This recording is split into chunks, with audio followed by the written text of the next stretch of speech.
இன்றைக்கி அதிகாரிகளை பொறுத்து என்ன அதிகாரிகளை ஏன் நான் கடுமையாக சாடுறேங்கிறது கொஞ்சம் தெரிஞ்சுங்க. இப்போ இன்றைக்கி உதாரணத்துக்கு சின்ன ஒரு பானை சொட்டுக்கு ஒரு சோறு பதங்கிற மாதிரி 2 விஷயம் சொல்கிறேன். முதல்ல அரசு உதவி பெறுகின்ற தனியார் பள்ளிகள் 35 பள்ளிக்கூடங்கள் இருக்குது. கிட்டத்தட்ட 7 மாதமாக அவங்க சம்பளம் கொடுக்கல. நாங்கள் சட்டமன்ற உறுப்பினர்கள் எல்லாம் கேட்கறதுக்கான எல்லா உரிமையும் இருக்குது.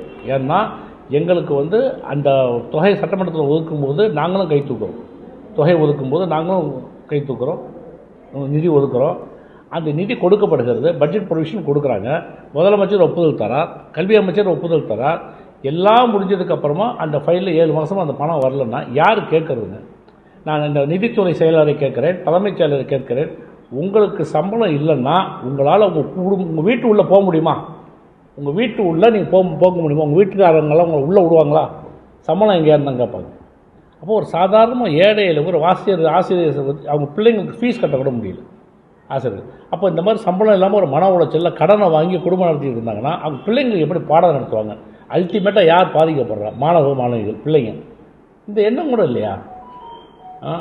இந்த மாதிரி கொஞ்சம் கல் நெஞ்சம் முடிச்சவர்களாக இருக்காங்க. என்ன பிரச்சனை? ஒரு பிரச்சனையும் கிடையாது. ஃபண்டு ஒதுக்கிருக்கு, ஃபண்டு இல்லைன்னு சொல்ல முடியாது. 1008 முறை ஃபைல் போயிட்டு வருது.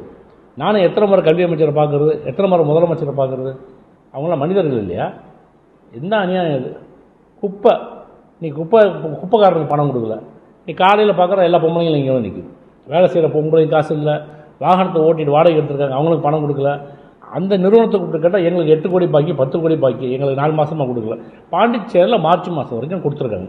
இந்த குப்பான்ற விஷயத்தில் கூட பாண்டிச்சேரியில் ஒரு நிலைப்பாடு, காரைக்கால் நிலைப்பாடுனா, ஏன்னா நீங்கள் குப்பாடுறதுக்கு ஆள் கிடையாது.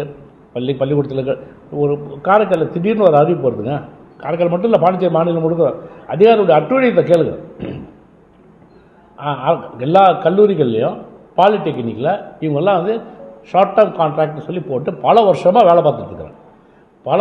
பார்த்துட்ருக்குறாங்க. திடீர்னு யார் எங்கே அப்படின்னு கூப்பிடுவாங்க. இல்லை புலிகேசி படத்தில் அந்த மாதிரி கூப்பிட்டு வாட்ஸ்அப் மெசேஜ் எல்லாருக்கும் என்னென்னா, நாளையில் அவங்க யாரும் உள்ளே வரக்கூடாது, அவங்களும் டெர்மினேட்டர். பிள்ளைங்களுக்கு ஒரு message, do not come to class, அவங்களுக்கு ஒரு மெசேஜ். அப்போ யார் இந்த முடிவை எடுக்கிறா? மக்களால் தேர்ந்தெடுக்கப்பட்ட அரசாங்கம் இருக்குதா இல்லையா சொல்லுங்கள். நாராயணசாமி ஆண்டாலும் தொல்லை, ரங்கசாமி ஆண்டாலும் தொல்லைன்னா அப்போ யார் தாங்க ஆள்றது மாநிலத்தை? வானா கழிச்சிட்டு ஜனாதிபதி இல்லாட்டி அந்தமான் நிக்கோபார் மாதிரி ஆக்கிட்டு போங்க, நீங்களே ஆண்டுட்டு போங்க. அமித்ஷாவுடைய கண்ட்ரோலையும் ஆட்சி போகட்டும், யார் வானான்றா?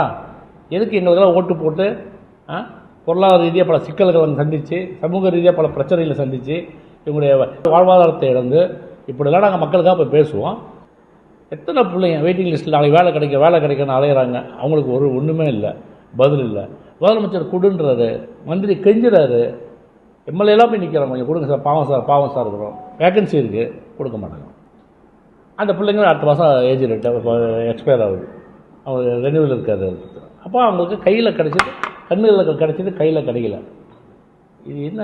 இதெல்லாம் ஒரு அக்கிரமம். எங்கே போய் சொல்கிறது? யார்கிட்ட புலம்புறது? இந்த மாதிரி விஷயங்களை கவர்னர் தான் எடுக்கணும் கையில்.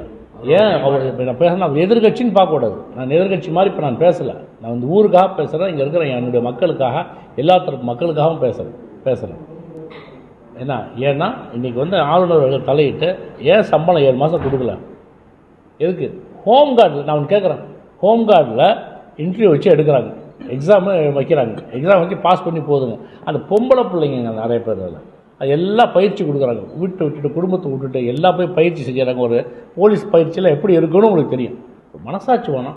ஒரு நீதிமன்றம் சொன்னு சொல்லி தூக்குறிய, அப்போ நீதிமன்றம் சொன்னுச்சின்னு சொல்லி அந்த பிள்ளைங்களை வேலையை விட்டு இவ்வளோ பயிற்சி பெற்று வேலையில் இருந்த 1 மாதம் 2 மாதம் சம்பளம் வாங்கின பிள்ளைங்களை தூக்குறீங்கன்னா அந்த பிள்ளைங்களை தூக்கி விட்டுருவீங்க.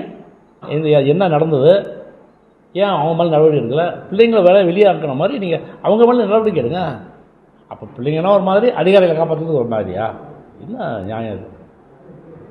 என்ன தலைமைச் செயலர் என்ன இங்கே பாஸா இங்கே பாண்டிச்சேரி மாநிலத்துக்கு துணை கவனிக்கிறாரா? இல்லை முதலமைச்சர் முதலமைச்சர் கையை விரிச்சிடாரு. அவர் செயல்பட விட்டா தானே. என்னால் முடியல அப்படின்னு ஓப்பனாக சொல்லிடுறாரு. நீங்கள் போய் மோதிங்க. சட்டமன்றத்தில் தைரியமாக நாங்கள் வாங்குகிறோம், வாக்குறுதிகளை வாங்குகிறோம். இத்தனை வாக்குறுதிகள் கொடுக்குறாங்க. சாப்பிடாமல் 3 மணி 4 மணிக்கு உட்காந்து வாக்குறுதிகள் வாங்குவோம். என்ன பிள்ளைங்கள்லாம் கேட்பாங்க, நடக்கும்னு கேட்பாங்க. அதை நம்பிக்கிட்டு நம்ம போய் இப்போ பார்க்க போகிறோம். நான் கையெழுத்து போட்டோம்பா, இன்னும் என்கிட்ட எந்த பிரச்சனையும் இல்லை. எத்தனை தடவை அலையுது? அது தப்புங்க. இது இந்த மாதிரி நிலைமை தொடர்ந்தா பாண்டிச்சேரியில் தேர்தலில் நிற்கிறத பற்றி எல்லாருமே சிந்திக்கக்கூடிய சூழ்நிலை வரும். அதிகாரம் இல்லாமல், எந்த விதமான ஒரு உறுதியான ஒரு தன்மை இல்லாமல் திரும்ப தேர்தல் நின்றுட்டு போய் அதிகாரிகள் போய் சார்னு கையை கட்டிட்டு நிற்கிறதெல்லாம் எனக்கு என்னமோ கேவலமாக இருக்கும்.